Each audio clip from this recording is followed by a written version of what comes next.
여러분 안녕하셨습니까? 터널 헌터 최태선 예비역 중령입니다. 오늘은 우리 안보 역사의 거대한 분기점이 되었던 제1땅굴 이야기를 해보려고 합니다. 많은 분들이 제3땅굴이나 또 제2땅굴 그리고 제가 발견한 제4땅굴은 비교적 익숙하십니다만 모든 땅굴의 실체를 처음으로 세상에 알린 것은 바로 제1땅굴이었습니다. 오늘은 제1땅굴 이야기를 해보고자 합니다. 발견 이야기에 앞서 먼저 제1땅굴이 어떻게 생겼는지 보도록 하겠습니다. 이 땅굴은 제2, 제3, 제4 땅굴과는 매우 다르게 생겼습니다. 그렇기 때문에 국민들께서 잘 이해하지 못하고 있으신 부분이 많기 때문에 먼저 땅굴을 여기에 보여드리고 그 다음에 설명을 이어가도록 하겠습니다. 국민 여러분께서 많이 가시는 땅굴은 제3 땅굴이 되겠습니다. 문산에서 가깝기 때문에 아주 방문하기가 쉽죠.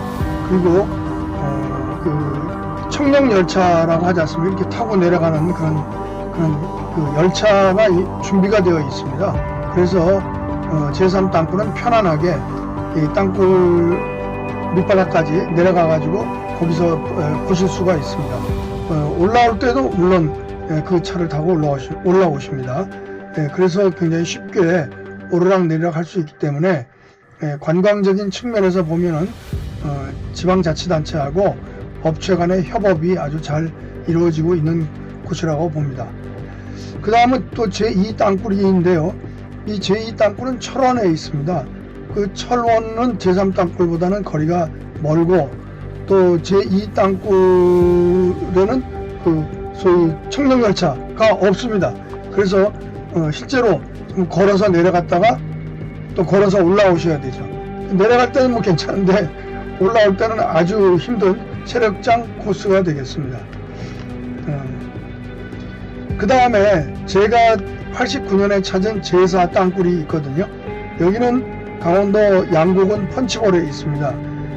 그런데 이 땅굴은 제2, 제3 땅굴과는 아주 다르게 TBM, 터널 보링 머신이라고 하는 이 자동 굴착기로 뚫고 들어갔습니다.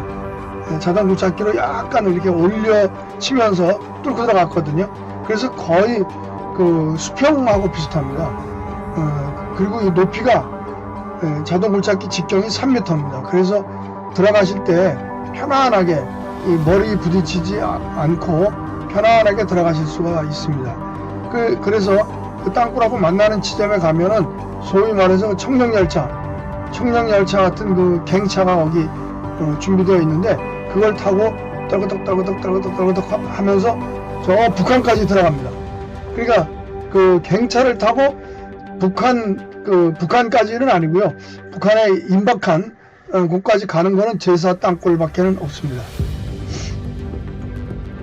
그런데 아쉽게도 제4 땅굴은 양구군청하고 그 땅굴 그거를 운영하는 회사하고 불협화음이 있어서 작년까지만 해도 제가 문의를 해보니까 들어갈 수가 없다고 하더라고요.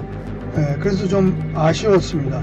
왜냐하면 제가 작년에 터널 헌터 책을 5월 1일날 출간하면서 그 책을 한두 권 양구군청에 가서 기증식을 하고 제4 땅굴을 보려고 그렇게 접촉을 했는데 제4 땅굴 관광이 되지 않는다고 해서 제가 양구군청을 가지 못했습니다.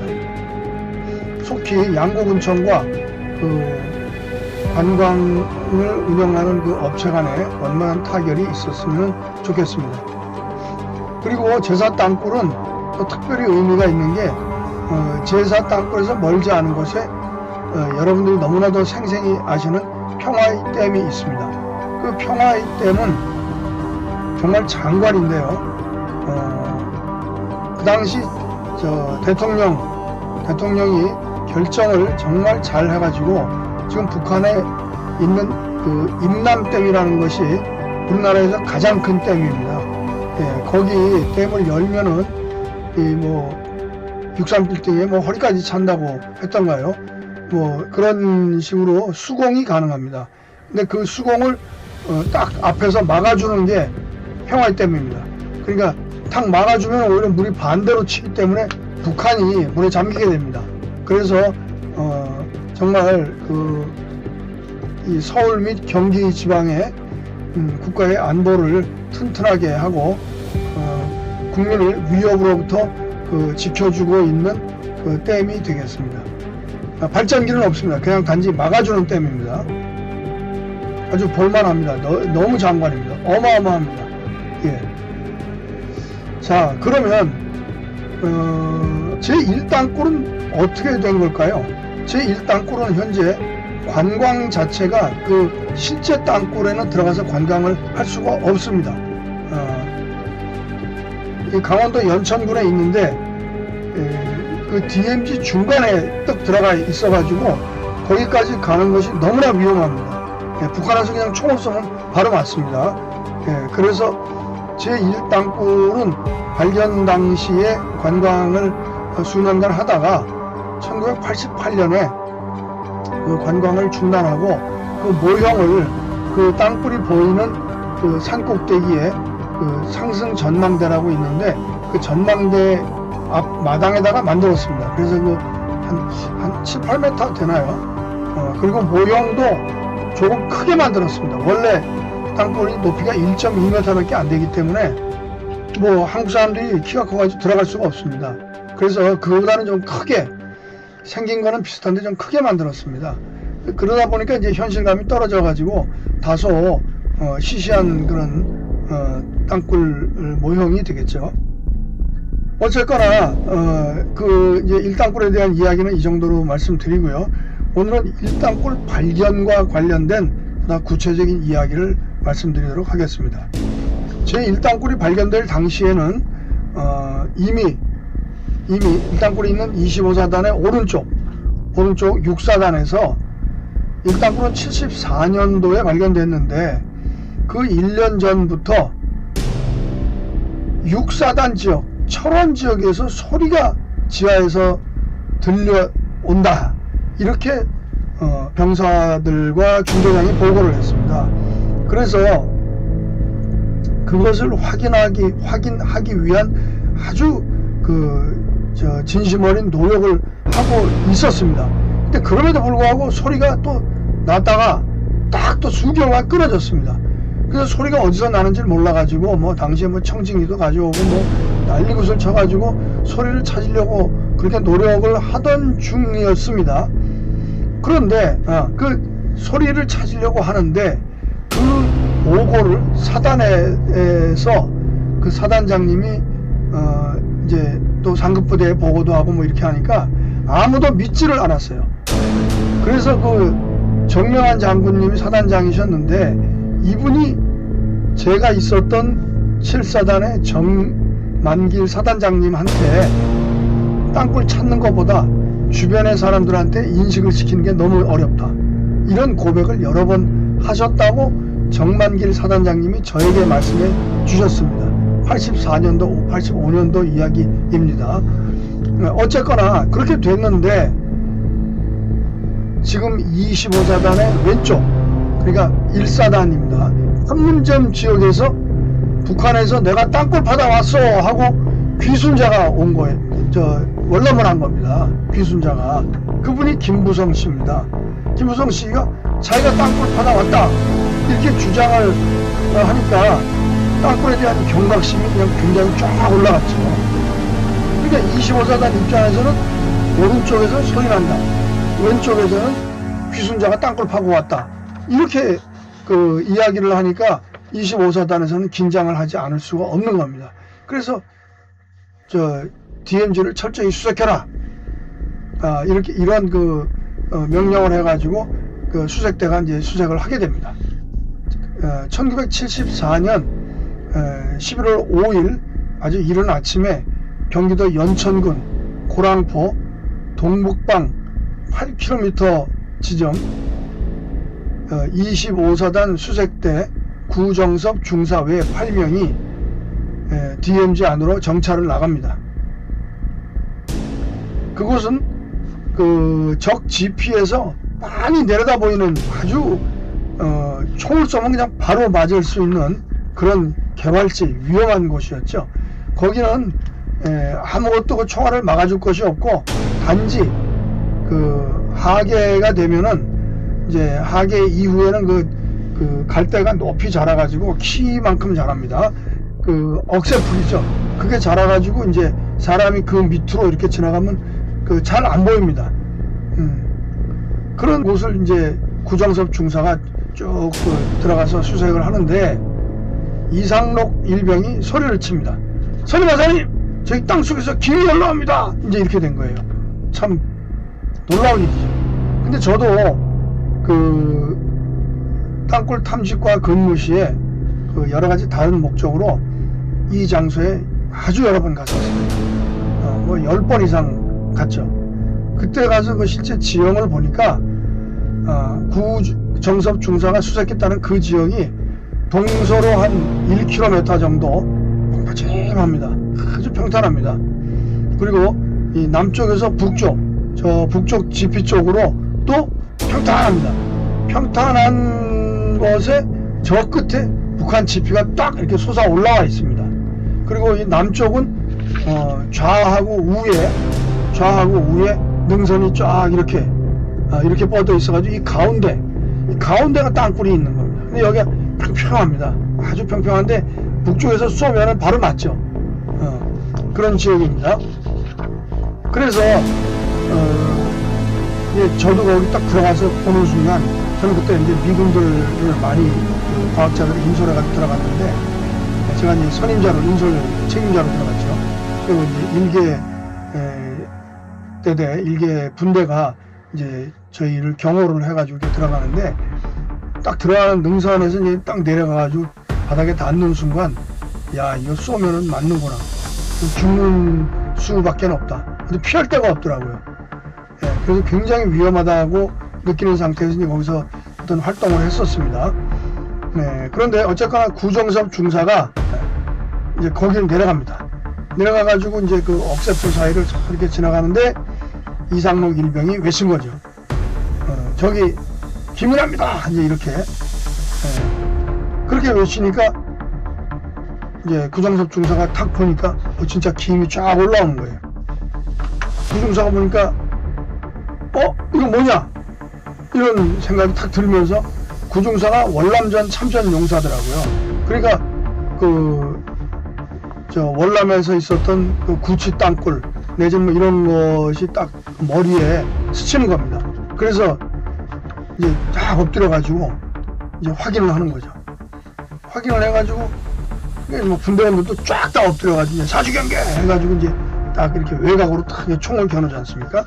그렇게 해가지고 이제 자세히 보니까 김이 막 올라오는 거예요. 그래가지고 이제 살살 이제 접근을 해가지고 딱 보니까 안에서 뭐 탁탁탁탁 소리도 나고 말소리도 들리는 것 같습니다. 그 소리가 이제 콘크리트 나중에 밝혀지지만 콘크리트 슬라브를 타고 이제 둔탁하게 들려오는 거죠. 그래서 이제 구중사가 이제 거기 있던 분대원 보고, 야, 이거 야삽으로 팔아! 이제 이렇게 된 겁니다. 그래서 이제 그 분대원들이 한 두어 명이 야삽으로 막 썩 긁어서 이제 파는 겁니다. 막 이게 찍지를 않습니다. 왜냐하면 찍다가 거기 지뢰가 있으면 터져가지고 그냥 다 죽을 수 있지 않습니까? 그러니까 살살 긁는 거죠. 살살 긁어가지고 이렇게 보니까 45cm 밑에서 콘크리트 판넬이 쫙 나온 겁니다. 폭은 1m, 그 다음에 이제 가로로 1m, 또 이 폭이 50cm 정도 되는 콘크리트 판넬이 착 하고 튀어나온 겁니다. 그러니까 이게 뭐냐 싶어가지고 이제 그 야전삽 뒤에 그 꽃갱이를 그 틈에다 넣어가지고 그거를 들쳐냅니다. 들쳐내는데 그때 이 안에서 소리가 들리는 겁니다. 뭐라고 소리가 들리냐? 막 이제 그 작업하는 소리 같은 게 들렸는데, 그 안에서 동무들, 우리 남반부 국군한테 들킨 것 같아. 빨리 튀라오. 뭐 이런 거 비슷한 소리가 들렸다는 겁니다. 그래가지고 뭐 우닥탕탕 뭐 왕창창 하면서 이제 막 무슨 소리가 들리는 거예요. 그때 이제 막 그 콘크리트 판넬을 이제 들기 위해서 막 노력을 했겠죠. 판넬이 두께가 한 5cm 되니까 뭐 안 하면 뭐 혼자서 이렇게 벅 드는 정도가 아닙니다. 그러니까 무거워요. 그래서 그걸 들으려고 그러면은 상당히 작업을 해가지고 이제 들어야 되는 거죠. 그래서 이제 낑낑 매가지고 이제 그걸 간신히 들어가지고 한 장을 딱 들어서 보니까 와, 오 마이 갓, 밑에 레일이 쫙 있고 레일이 다 두 개가 보이는 겁니다. 그리고 여기 반합이 있는 거예요. 반합 아시죠? 군대 갔다 오신 분들은 반합에 국수하고 강냉이 밥이 들어있는데 국수에서 김이 모락모락 나는 거예요. 야, 그때 보니까 이제 한 칸이 들렸으니까 이걸 뭐 내려가서 어떻게 덮어놓고 내려갈 수 없고 총 쏘면 맞으니까 사 이렇게 이제 본 거죠. 보니까 저쪽에서 우당탕탕 하면서 막 소리가 들리는 거예요. 저쪽으로 튀는 듯한 소리가. 그래가지고 이제 좀 한참 좀 있으니까 잠잠해져가지고 싹 이렇게 보니까 레일이 쫙 놓여있고 뭐 그 전선에 백열들이 쫙 켜져 있는 거예요. 그래서 이제 그때서야 안심하고 내려가서 콘크리트 판넬 좀 한 뭐 도장 더 들었겠죠. 들고서 이제 보니까 그 안에 뭐 공구 뭐 등등등등 해가지고 어느 기록에는 폭약이 한 트럭분이 나왔다고 하더라고요. 폭약. 예. 그래서 뭐 그런 것들이 어마어마하게 그냥 다 늘어놓고 이제 토낀 거죠. 그리고 거기다가 갱차 그 이제 흙 같은 거 실어서 뒤로 빼는 갱차까지 놓고 이 사람들이 도망간 겁니다. 국수에서는 김이 모락모락 올라오고요. 야, 그때 그 도망간 북한군 병사들 국수도 못 먹고 도망갔으니 참 불쌍합니다. 그래서 이 구정섭 중사가 이제 발견했는데 그 갱차 같은 경우는 갱차 끝에 보면 케이블이 이렇게 그냥 맨손으로 밀고 갈 수도 있지만 케이블이 이렇게 붙어 있습니다. 그래서 저 북쪽에서 전기로다가 이렇게 가동하면은 케이블이 돌돌돌 감기면서 이걸 이제 끌어주는 거죠. 흙 같은 거 무거운 거를 이제 끌어주는 겁니다. 그리고 이제 이렇게 이제 흙을 담고 있는데 또 다음 갱차가 오지 않습니까? 다음 갱차가 올 때는 이거를 피해 줘야 되죠. 그래 피해 주려면은 옆으로 갱차를 이렇게 돌려가지고 옆으로 이렇게 밀읍니다. 여기 이제 그림에 나옵니다.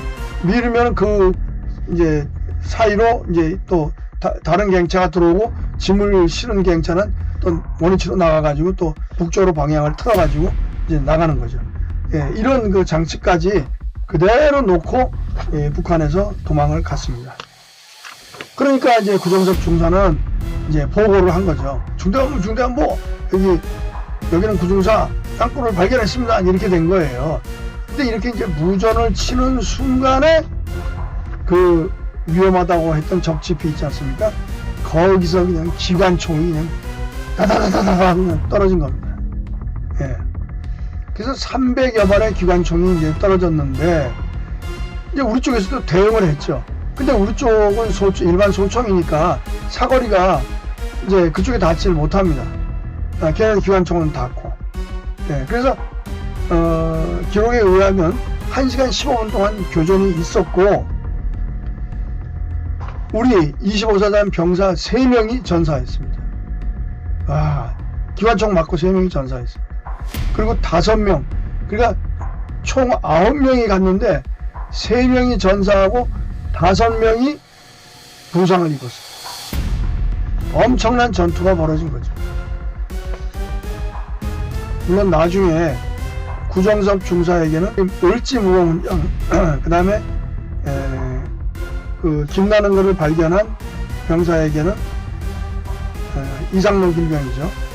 충무무공훈장, 그리고 나머지 분대원 전원에게는 화랑무공훈장이 수여되었고 전원 1계급 특진을 했습니다. 그래서 지금 이제 이렇게 인터넷 이런 데 보면 구정섭 상사라고 되어 있습니다. 그래서 이제 이러한 내용이 뭐 당연히 국방부까지 보고됐고 국방부에서는 군사정전위원회에다가 통보를 하게 된 거죠.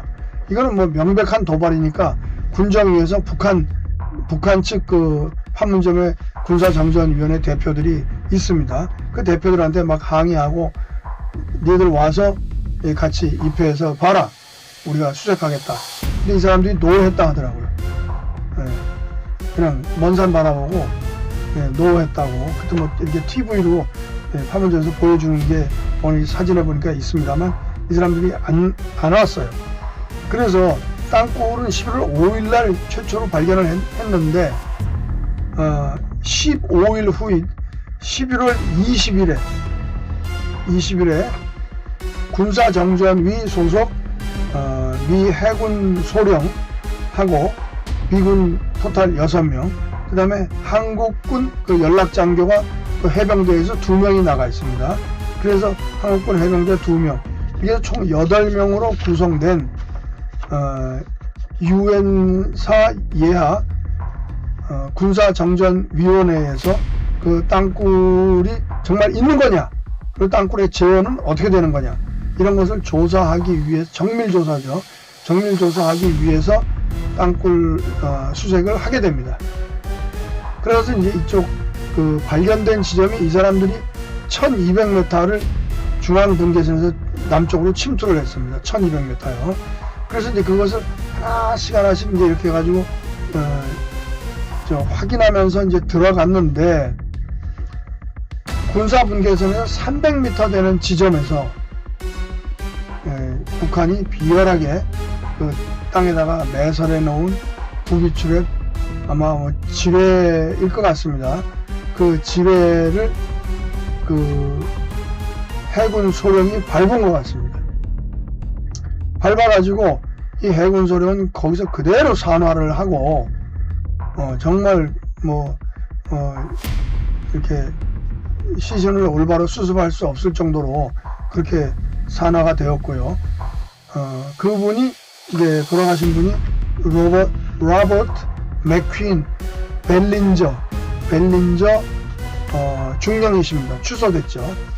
1개업 취소돼가지고 벨린저 중령이 되셨는데, 이제 당시에 벨린저 소령이 거기서 산화하시고, 그 다음에 이제 그 뒤에서 같이 그걸 돕던 우리 해병대 해사 18기생이라고 하네요. 대전고등학교 39회 출신입니다.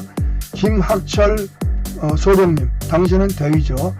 이분도 또 거기서 돌아가셨습니다. 전사하셨습니다. 그래서 미군 장교 1명, 한국군 장교 1명, 이게 두 사람이 그 자리에서 전사를 했고, 나머지 6명이 다 중상을 입었습니다. 그래서 아주 이렇게 되다 보니까 발견의 기쁨도 잠시였고, 우리는 아주 큰 희생을 치러야 했던 거죠. 그래서 저는 오늘 이렇게 말씀을 드리면서 우리가 꼭 기억해야 할 그 벨린저 중령과 김학철 소령과 그 다음에 그 땅굴을 발견했을 당시에 돌아가셨던 그 세 분에 대해서 정말 그분들의 숭고한 희생을 우리가 잊지 말고 기억해야 된다, 이런 말씀을 드리고, 돌아가신 분들의 명복을 빌며 그 가족들의 평안을 기원합니다. 그런데 여기서 이제 군사정전위라고 나왔지 않습니까? 그 군사정전위에 대해서 잠깐 말씀을 드리면, 일땅굴과는 직접 관련은 없습니다만, 땅굴이 그 DMZ 안에서 발견됐을 때는 항상 군사정전위원회에서 출동을 합니다. 제사 땅굴 발견 시에도 그랬습니다. 그래서 군사정전위를 잠깐 말씀드리면, 우리나라에 유엔군이 있을까요? 없을까요? 유엔 참전 16개국이라고 우리가 많이 들어보셨지 않습니까? 그 유엔군이 우리나라에 와 있습니다. 영국, 캐나다, 태국, 뭐 이렇게 해가지고 3, 4개국이 돌아가면서, 약간씩 돌아가면서, 물론 미국이죠. 유엔군을 형성하고 있습니다. 대략 병력은 한 3, 40명 됩니다. 제가 과거에 연합사 의전과장 할 때 그 유엔군 의장대가 바로 이 유엔군입니다. 제가 그 의장대하고 늘 협조를 했기 때문에 잘 압니다. 현재 이분들이 어떨 때는 그 고위급도 옵니다. 여단장급도 올 때가 있고요. 대위도 있고 뭐 소령도 있고 중위도 있고 그다음 병들도 있고 이렇게 되어 있는데 이 유엔군이 현재 평택 캠프 험프리스 기지 안에 실제로 있습니다. 그래서 그 유엔군은 항상 그 한국 국방정보본부하고 이렇게 긴밀히 협조하면서 이곳에 국방정보본부에서는 이제 해병대를 파견합니다. 이렇게 해가지고 같이 합동 근무를 하게 되어 있습니다. 그때 여기 조사를 왔던 선임 장교가 바로 미군이 임명한 그 선임 장교가 되겠습니다. 이 벨린저 중령은 미국 해군사관학교 출신입니다. 이분은 그 캘리포니아 태생인데 자기 고향을 그 해군사관학교가 있는 버지니아라고 이렇게 쓸 정도로 그 해군에 대해서 아주 긍지가 강하셨던 분이고, 이분은 월남전 참전을 하셨는데 이분은 바다를 좋아했지만 비행을 하고 싶어 했습니다. 그래서 해군 조종사입니다. 해군 조종사로 월남전에도 참전하시고 또 한국에 와서 근무하시다가 이제 돌아가신 거죠. 아주 그 운동을 좋아하셨던 분이라고 그렇게 기록이 되어 있습니다. 부비 출랩은 지금 발견은 11월 5일 날 했는데 이 조사는 이제 보름 후인 11월 20일 날 했으니까 그동안에 북한 측에서 와가지고 거기다 뭐 많은 것을 설치를 했을 것은 충분히 우리가 짐작할 수 있는데, 그래도 가만 끝에까지 갔는데 이제 300m를 남겨놓고 이제 그런 엄청난 그 희생을 치러야만 했던 것이죠. 그래서 제1땅굴이 이제 발견이 됐는데, 이 땅굴은 높이는 1.2m입니다. 그리고 위에는 폭이 90cm이고 아래쪽은 폭이 1.2m입니다.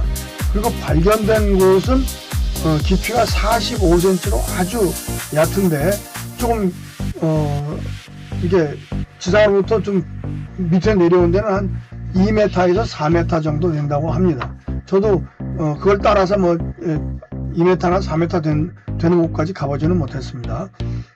그 땅굴의 가장 남단 지역은 제가 가봤죠.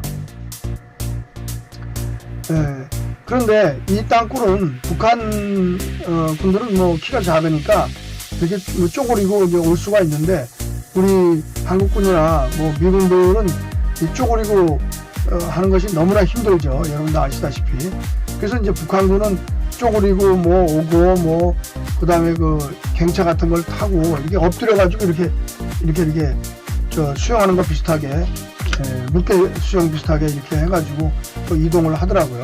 그렇게 해서 뭐 오면 1시간에 뭐 한 1000에서 2000명까지 올 수 있고, 그 어느 정도의 그 중화기 기관총이나 소위 말하는 뭐 90mm 탄약통 뭐 이런 거 있지 않습니까? 이거 기미로 쏘는 거, 이런 것들은 뭐 박격포 이런 것들은 충분히 가지고 올 수가 있죠. 그래서 서울에서 이렇게 멀지 않은 연천에 이런 땅굴이 있다는 것이 굉장히 이제 놀랍고 끔찍한 일이 된 것이죠. 그래서 결국은 이 땅굴 지역에서 소리가 났다, 또 3땅굴 지역에 귀순자가 왔다. 근데 아직 밝혀지지 않았는데 1땅굴에서 진짜 땅굴이 딱 튀어나온 겁니다. 그러니까 이제 이거 봐라, 땅굴 존재가 확인이 된 것이죠. 그런데 그 당시에는 그런 분위기가 어땠냐? 그 당시에는 정말 어처구니 없게도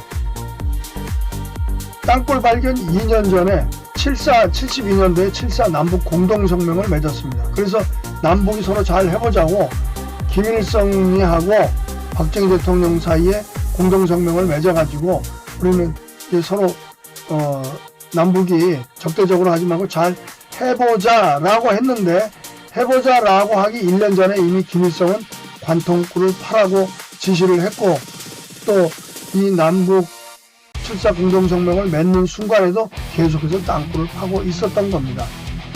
그래서 이 제1땅굴의 발견으로 인해서 전 세계에 김일성의 남침 야욕과 그 양면적인 행동, 말과 행동이 다르다 하는 것이 전 세계에 아주 낱낱이 명확하게 드러난 그 계기가 된 거죠. 그렇게 해서 하다가 우리 구정섭 상사님 그 팀에게 걸린 것이 되겠습니다.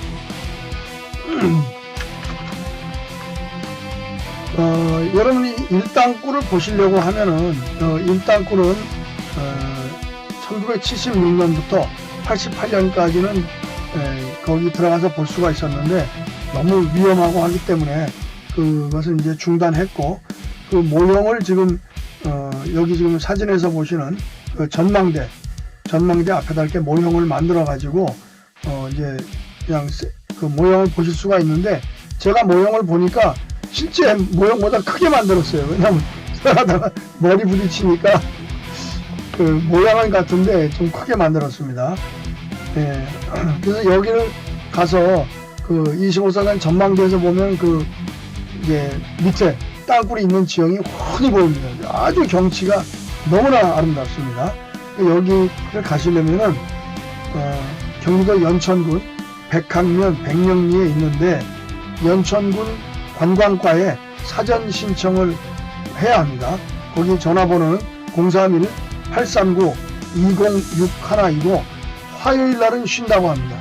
그래서 미리 신청해가지고 그 장소까지 가면은 그 아마 차를 바꿔 타야 될 겁니다. 바꿔 타고 그 전망대까지 이제 올라가서 그 전망대에서 이제 설명도 들으시고 그 땅굴 지역을 보시고 그 전망대 입구 지역에 이게 모형으로 만들어놓은 땅굴을 보시면 되겠습니다. 이곳까지 가시려면은 은현 IC에서 40분이 소요된다고 합니다. 그리고 이 연천 지역 인근에는 연천 포천 해가지고 굉장히 아름다운 지역이 많고, 한탄강 유원지가 있고, 또 연천 전곡리 유적도 있습니다. 그리고 전곡 선사박물관도 있습니다. 그리고 가장 중요한 게 제가 관심을 너무 많이 갖고 있는 포천시 관인면에 옹장굴이라고 있습니다. 이 옹장굴, 세계에서 현재까지는 하나밖에 없는 그런 자연 동굴인데, 이 동굴도 꼭 한번 보시기를 바랍니다. 그래서 오늘은 이렇게 제1땅굴에 대해서 간략히 그 의미와 또 희생당하신 분과 현재 상황과 그 주변에 대해서 알아봤습니다. 여기 제가 좀 두서없이 저의 경험을 섞어가지고 말씀을 드렸는데, 이 말씀과 함께 이렇게 함께 나가는 사진을 잘 감상해 주시길 바라고, 이 사진들은 우리 정부에서 만들어낸 그 동영상, 그리고 정부 기관이 올린 그런 사진 자료에서 퍼왔음을 밝힙니다. 그리고 일부 사진 제가 들어가서 활동하는 사진은 그건 제가 찍은 사진입니다. 그래서 이제 1땅굴 말씀드렸고요. 제2, 제3, 제4 땅굴, 그리고 아마 한국에서는 아무도 아직까지 이야기하지 않은 제1땅굴 이전에 또 조그만 땅굴들이 있었습니다.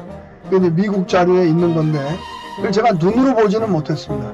그렇지만 그 자료에 있고 또 심증이 가는 것이 있어서 그것도 제가 이제 또 시리즈로 방송을 할 내용입니다.